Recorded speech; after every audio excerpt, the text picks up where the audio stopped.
Hi friends, நாம் இப்போ இந்த வீடியோவில் எதை பற்றி பார்க்க போகிறோம் அப்படின்னா, சிஎஸ்கே இந்த 2025ஆம் ஆண்டு ஐபிஎல் சீசனில் பிளே ஆஃப்குள்ளே முன்னேற முடியுமா முடியாதா, அதை முடிவு பண்ண போகிறது இந்த 3 பிளேயர்ஸுடைய ஃபார்ம் தான் அப்படின்னு தற்போது தகவல் வெளியாகி இருக்கு. அது பற்றின முழுமையான விவரத்தை பார்ப்போம். 2025ஆம் ஆண்டு ஐபிஎல் தொடருக்கான மெகா ஏலம் பார்த்தீங்கன்னா கடந்த நவம்பர் மாதம் நடைபெற்றது. இதில் பார்த்தீங்கன்னா சிஎஸ்கே ஒரு நல்ல பவர்ஃபுல்லான ஒரு டீமை வந்து செட் பண்ணியிருக்காங்க. பேப்பரில் பார்க்கும்போது டீம் ரொம்ப ஸ்ட்ராங்காக இருந்தாலுமே கூட பிளேயர்ஸுடைய ஃபார்ம் அப்படின்னு பார்த்தீங்க அப்படின்னா அது வந்து கொஞ்சம் கவலைக்குரிய வகையில் தான் இருக்குது. அதுலேயும் குறிப்பாக 3 வீரர்களுடைய ஃபார்ம் தற்போது பெரிய மோசமான நிலைமையில் இருப்பது சிஎஸ்கேவுக்கு கொஞ்சம் அதிர்ச்சியை வந்து ஏற்படுத்தியிருக்கு. இதனால் பார்த்தீங்கன்னா இந்த தொடரில் சிஎஸ்கே அணி பிளே ஆஃப்குள்ளே முன்னேறுமா அப்படிங்கிறதும் கேள்விக்குரிய ஆகியிருக்கு. அதன்படி பார்த்தீங்கன்னா ருத்ராஜ் கெய்க்வாட் கேப்டனாக இருக்கக்கூடிய ருத்ராஜ் கெய்க்வாட் சமீப காலமாக முதல் தர போட்டிகளில் தொடர்ந்து சொதப்பி கொண்டிருக்காங்க. விஜய் ஹசாரே டிராஃபியில் இவங்க அதிகமான போட்டிகளில் ஒற்றை இலக்க ரன்களில் அவுட் ஆகி அணிக்கு ஏமாற்றத்தை கொடுத்தாங்க. அது மட்டும் இல்லாது ரஞ்சி டிராஃபிலையும் தொடர்ந்து சொதப்பி கொண்டிருந்தாங்க. கடைசியாக பரோடா அணிக்கு எதிராக மட்டும் 2வது இன்னிங்ஸில் 89 ரன்களை குவிச்சிருந்தாங்க. ஓரளவு டீசெண்டான ஃபார்மில் இவங்க கடைசி போட்டியில் கம்பேக் கொடுத்துருந்தாங்க.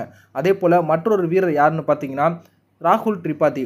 கடந்த முறை இவங்க ஐபிஎல் சீசனில் பெரிய அளவில் ஃபார்மில் இல்லை. அதே போல் உள்ளூர் போட்டிகள்லையும் இவங்க தொடர்ந்து சொதப்பி கொண்டிருக்காங்க. தான் கடைசியாக விளையாடிய 10 உள்ளூர் போட்டிகளில் இவங்க ஒரே ஒரு முறை மட்டுமே 50 ரன்களை எடுத்திருக்காங்க. அதுவும் கடைசி 3 போட்டிகளில் மொத்தமே சேர்த்து 43 ரன்களை மட்டுமே எடுத்திருக்காங்க. இவருடைய ரோல் சிஎஸ்கே அணியில் ரொம்பவே முக்கியமான ஒரு இடம். காரணம், கடந்த முறை அஜிங்கியா ரஹானே அவர்களுடைய இடத்தை நிரப்புவதற்காக இவங்களை தற்போது தேர்வு பண்ணி வச்சுருக்காங்க.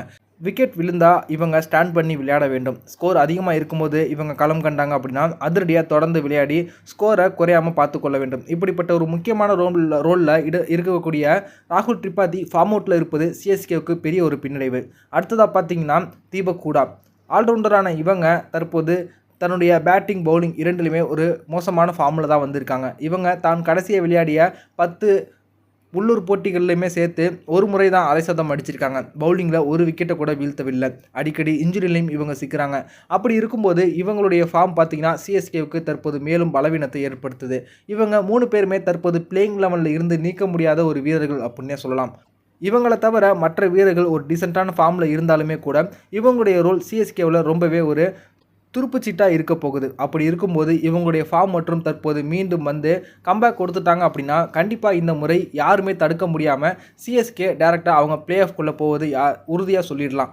இவங்க தற்போது சிஎஸ்கேவுடைய கேம்பில் இணைந்து தீவிரமான பயிற்சியை மேற்கொண்டு இருக்காங்க. சிஎஸ்கேவுடைய பயிற்சி ஆட்டங்களில் இவங்களுடைய பர்ஃபார்மன்ஸை வச்சு இவங்களை ஃபார்முக்கு திரும்பிட்டாங்களா அப்படி இல்லையா அப்படிங்கிறத நாம் வந்து கணிச்சிடலாம். இதில் ருத்ராஜை தவிர மற்ற 2 வீரர்களும் இந்த பயிற்சி ஆட்டத்திலையும் சொதப்புனாங்க அப்படின்னா இவங்களுக்கு பதிலாக மாற்றா இளம் வீரர்களை தேர்வு செய்வதை தவிர வேறு வழி இல்லை அப்படிங்கிறதும் குறிப்பிடத்தக்கது. இந்த வீடியோ உங்களுக்கு பிடிச்சிருந்துச்சுன்னா லைக் பண்ணுங்கள், ஷேர் பண்ணுங்கள். நன்றி.